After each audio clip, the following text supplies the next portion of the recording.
Hello, welcome to the Redhead and the Bearded Beauty. I'm the Redhead. Yep, I am the Bearded Beauty. So we've got, what's going on this week? Got a lot of stuff going on. It seems like it's just been crazy busy. Yeah. For me, I've been working just a lot of different kind of master communications projects. Some of them we're not quite ready to roll out yet, but Yeah. in the news this week, what's been going on? We had a great announcement from Senator Moran. We're getting $1.6 million for some public safety initiatives. These are for like license plate readers and cameras. A lot of people, have been critical of these programs across the country, saying that it's more like oversight. Here in Wichita, we're really using it to recover like stolen vehicles, or if you have a warrant out for your arrest, like recover those. And it's been used, what I think is really cool. It's used when we have like a kidnap victim, to recover those. We were able to recover a kidnapped victim and some runaways and stuff faster that way. So it's been really great for that. And we've recovered, gosh, I should have looked at these stats. I sent it earlier, but millions of dollars in property, and saved some lives, especially of some kids through that way. So really cool in that regard. Yeah, so just be rest assured we're using this for the proper purposes. And, yeah. We're really looking to combat crime with these and not necessarily go after like traffic violations. I might be speaking out of turn here, but I didn't watch the news conference, but I've heard this in the past. Yeah. It's more trying to be more proactive on some more serious offenses. So. Yeah, I think people are critical, like is this big brother overseeing us, but really it's about safety. Yeah, public safety, violent offenders, that sort of thing. So we'll have a property and evidence update tomorrow morning. Really good news coming out of the property and evidence audit. Christina Rose has been working really hard on that. So, and she's agreed to come onto the podcast. Hopefully, maybe next week. Oh, I don't know that she's agreed. Well, we're going to have her on the podcast. I voluntold her. So we've been kind of waiting for this announcement to come out, and now we're going to have her come on. So. Well, she's been so busy too. Yeah, she's just a little bit going on. Yeah, she's really hard to pin down, and the chief's really hard to pin down, just because they're so busy. So we'll have a good update tomorrow.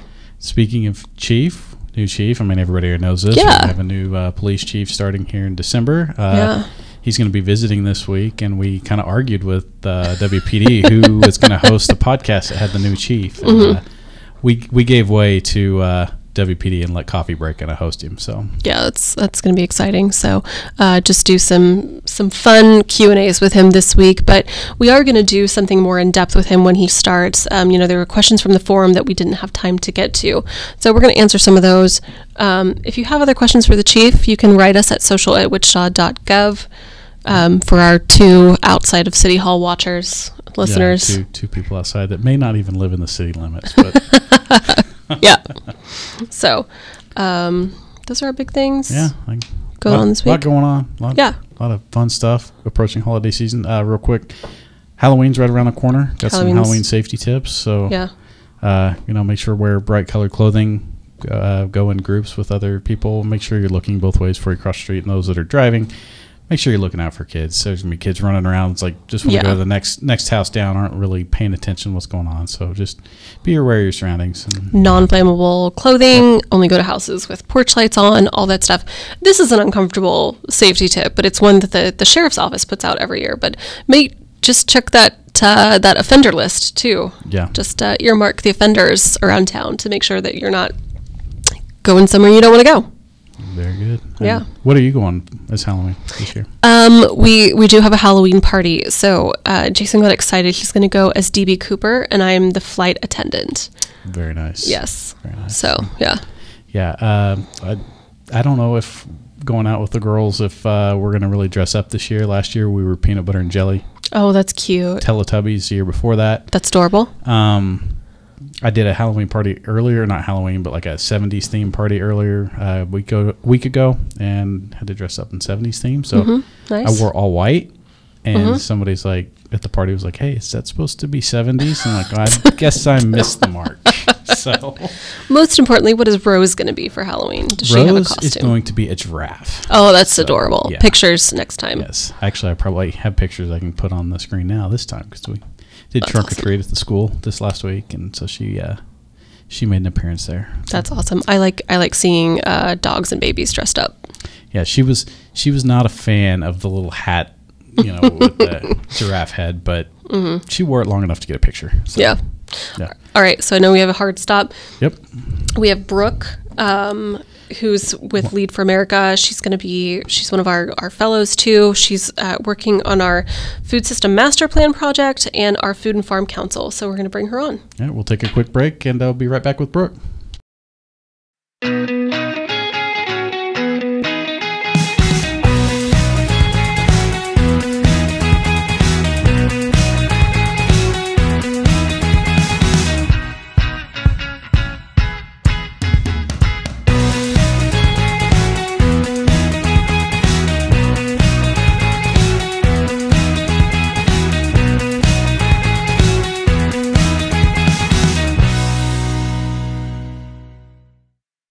And we're back. Now we got Brooke joining us, one of our management fellows, here to talk food master plan. Brooke, welcome. Thank you. Thanks for having me. It's exciting. First, tell us a little bit about yourself, what your role is with the city. Yeah. So my role at the city, I am an Americorps member, and I work at Lead for America, and our affiliate is Lead for Kansas, a state affiliate, and I found myself doing that work at the City of Wichita City Manager's office. So I work with electeds and project management upstairs to sort of balance what's going on in each district and see the district through council members' eyes. Very good. And so when you're not here, not helping the city, what do you do personally? Who's Brooke at home? Yeah. Personally, I would say Brooke at home is just a big cat lady. I've got 2 cats. Nice. And I also really enjoy just doing outdoor things. I like hiking. I like roller skating. Pick that up. That's cool. And yeah, I also just talk to my family, phone, video. Spend a lot of time reconnecting with friends and whatnot. That's great. And you have a twin, don't you? Yes, I do. Yeah.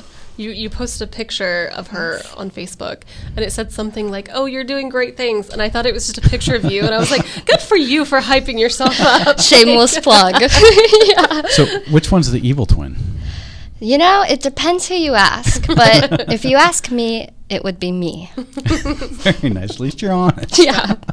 But she's great, and something we have in common is we're both in similar public service roles. She is in Pittsburgh right now working with the land bank.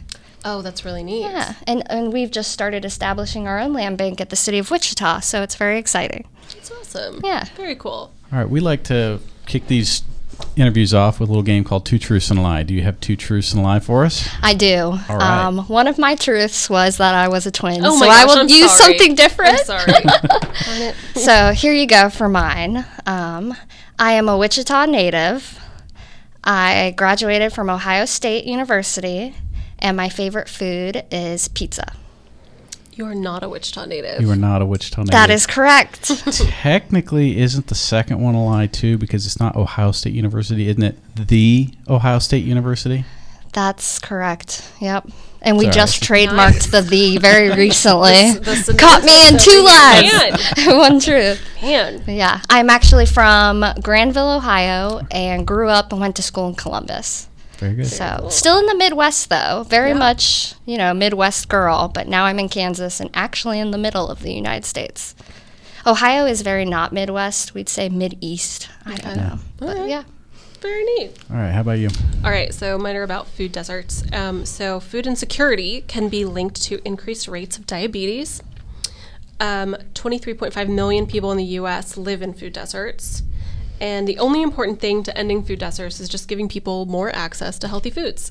I would like to call lie on the last thing. Correct. I would agree. Yep. Correct. Mm-hmm. So I read a study that said equally as important, if not more important, according to some studies, is education and, funding for access and mobility and all that stuff. So, some people think, why don't you just put a grocery store in some of these areas? But that really is not a solution to ending food deserts, not just the access. So you can tell us more about that. But yeah, Great fact. Very nice. Think we should get straight to the interview now and skip mine. No, we can't skip yours. No. All right, so I went personal this time because I felt like food related. I kind of have a little bit of a food related past. So I have worked in all of these places: a dairy, a grocery store, and a farm. Which one is not true? Isn't a dairy a farm? I don't know. Yes, okay. Sorry. I might be giving it all away here, but I was gonna say. No, like work for a farmer, driving tractors, planting wheat, that sort of stuff. You did not. And then a dairy farm. You did not work in a grocery store. I did not work in a grocery store. Sorry. Sorry. I've worked for 2 different farmers, and then I also worked on a dairy. Okay. So, yeah. Nice. So there you go. I love cows. Yeah. They're so cute. If you would have had to interact with them like I did, you would not like cows. Everyone says that. Yeah, Jason hates cows, but I think that they're adorable. I used to have to wake up at 5 in the morning and go behind them and like push them up to lock them in so they could get their food in the mornings, and they didn't always want to go with me. I think they're adorable. That's not fun. I'm glad it was a dairy and not a butchery. Yeah. That would be fun. Yeah. I have been in one of those Temple Grandin spirals before, though. It was really weird. And Cargo. You made it out? Yeah, they tried. Cargo was a client at the time, and yeah, it was really cool, actually. All right, so getting to this. So tell us a little bit about the Food and Farm Council. What are we trying to do there? Yeah, so I'll give you guys just sort of a high-level overview of Food and Farm Council. Also goes by many names: Food Policy Group, Food Policy Council, Food Coalition, Food Alliance. But the Wichita-Sedgwick County Joint Board is going to be called the Food and Farm Council.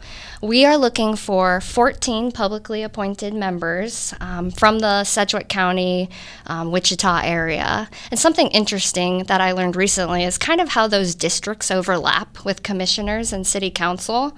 I thought that was interesting. But yeah, we are looking for community members in Sedgwick County with interest in local food system, healthy food access, food education, or policy and governance.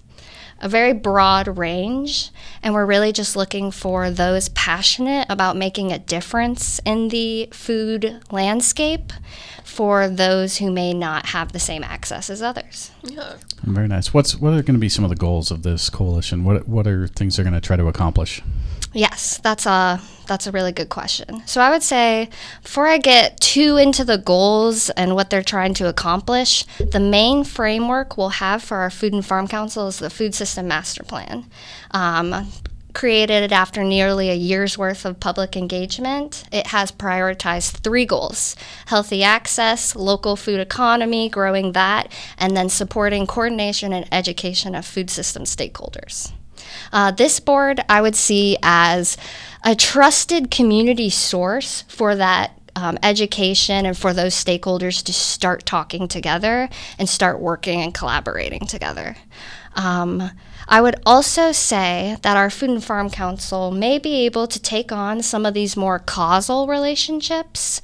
It's interesting because the causal relationships among parts of a system rather than on the parts themselves could be key to making some of that broader policy change and moving the needle on some high leverage interventions to reach system transformation. That's really cool.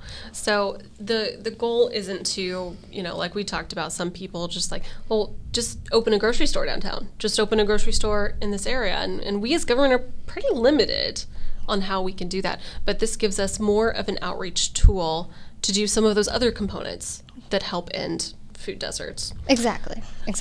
So we're looking for 14 people, and you said just people who are passionate. Are we looking for anyone in specific industries or with jobs or anything like that? Yeah, that is very interesting. I'm glad you brought that up. Food policy councils, groups nationwide, best practice want to be representative of the food system sector and different roles and interests within that. And so staff from the city and the county have spent the past few months researching what this balance might look like of different roles, urban and rural, and balancing those stakeholders. So we actually have an outline for elected officials on who they might be looking for. And I'll give you a city and county just basically a potential roster model of these.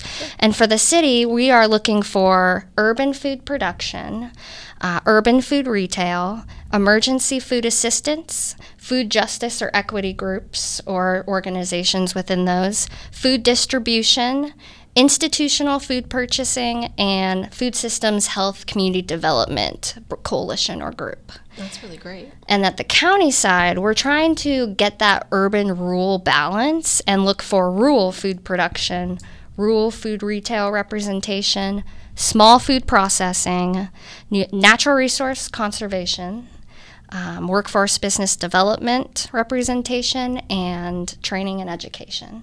Along the lines of like K-State research and extension, having those resources available.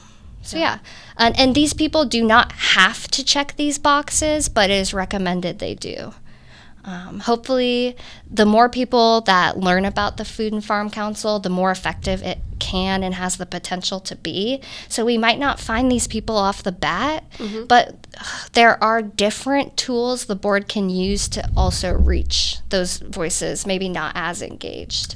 It's tough to expect somebody like a farmer, someone working in food production to sit on a board and make it to monthly meetings, but it isn't completely out of this world to expect board members to intentionally reach those people who may not have the capacity in their professional life to sit on a board. And that's what we're going to try to do with this. We're casting the net wide now. We want to find this representation. We want to find these diverse stakeholders, but we do know that'll be a journey. The board will work and navigate its entire existence. Now, do we have a time frame of when we want this board to be implemented and start having meetings? And then if people want to learn more about this or want to apply, where can they do that? Great question. Yeah, so I would say our time frame is in the next couple, 2 to 3 months. The city has its first appointment, District 1. Councilmember Johnson appointed Donna Pearson McGlish. And now we are just waiting for the rest of appointments to fill in. It is also noted that 3 county commissioners are up for re-election and don't usually appoint to boards if they're not sure who will be returning. And so that gives us about 2 to 3 months seeing how that kind of falls into line on the county side. So appointments are up in the air right now. The city can start making them. I believe 2 county commissioners may be willing not to make them, and there are 2 at-large county appointments that commissioners can vote to approve. So we're really looking for 4 spots potentially to fill on the county commission and all 7 seats for city council. That's great. Yeah. Very good. Right. And you can find information on wichita.gov/food plan. You can also look at our boards and committees website and see the Food and Farm Council on there as well. All right. Well, thank you so much. All right, we have Time for dad joke. Time for dad joke. Okay. Did you bring a dad joke? I brought a dad joke. All right, go ahead. So I always whip this one out, and it's one of my favorites. What is a pirate's favorite letter? It just seems I feel like this is a trick. I want to go with either R or C. R. See, you'd think it'd be R, but it'd really be the C. Oh, I love it. That's great. You knew it. I knew it. I just didn't know which way to go with it. That's the dad. The instinct is strong. I like it. Go ahead. All right. Pun walks into a room and he kills 10 people. A pun kills 10 people? Pun kills 10 people. Pun in, 10 dead. Oh, my word. Oh, man. That was cute. It's like a crime that it took me that long to get that one. That was good, Megan. Very good. Yeah. Sorry. Yeah, and I just forgot mine now. Thanks for that. I have another one. Go for it. Oh, go for it. What do you call someone with no body and no nose? I don't know. Nobody knows. That's good. So I just bought an alarm clock that swears at you instead of beeping when it goes off. That was a rude awakening. Nice. Yeah. I like it. Nice. So, all right. Brooke, thanks for being on the show. Tell us about the Food and Farm Council. My pleasure. And thank you for joining us. If you have any questions, comments, or jokes you want us to tell on the show, email us at social@wichita.gov. Again, thanks for watching.